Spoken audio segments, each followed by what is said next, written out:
بسم اللہ الرحمن الرحیم۔ پاکستان کے غیور و بہادر خواتین و حضرات، السلام علیکم۔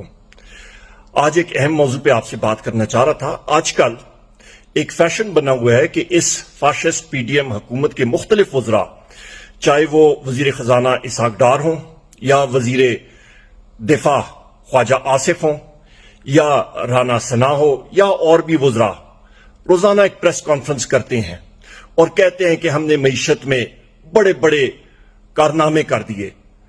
ہم پاکستان تحریک انصاف کے کافی ساتھی اس بات کو بار بار عوام کے سامنے عیاں کر چکے ہیں اور کر رہے ہیں کہ اس 15 مہینے دور میں جو معیشت پاکستان تحریک انصاف کے دور کی تھی کہ 6% کی گروتھ ریٹ کے ساتھ معیشت بڑھ رہی تھی، اس کو اسی حکومت نے تباہ و برباد کیا۔ اور ہم لوگ اس کی بار بار نشاندہی کر رہے تھے کہ اس حکومت کی غلط پالیسیز کی وجہ سے، اس فاشسٹ حکومت کی غلط پالیسیز کی وجہ سے مہنگائی کی لہر آ گئی ہے، ملک کا خزانہ خالی ہو گیا ہے۔ اور ہم لوگ یہ کہتے تھے اور چیلنج کرتے تھے کہ بین الاقوامی دنیا کے ماہرین بھی اور باقی ادارے بھی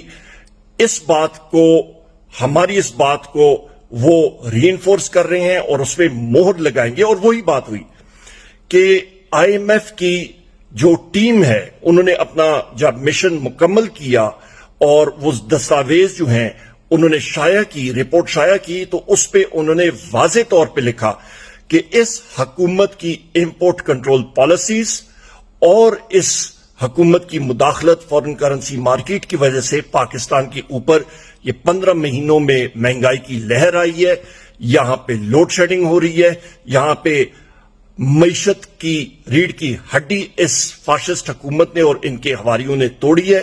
فائدہ صرف ان کے اپنی جیبوں کو ہوا ہے، عوام کو انہوں نے بہت مشکل میں ڈال دیا ہے۔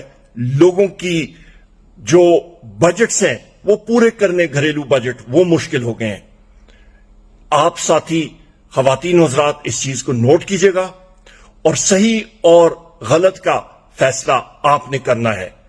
انشاءاللہ الیکشن کی آمد ہے، تحریک انصاف کو کامیاب کیجئے گا۔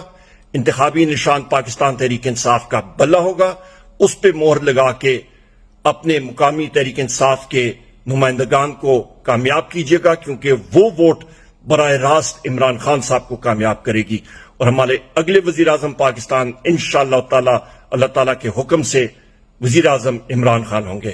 بہت شکریہ۔ پاکستان زندہ باد۔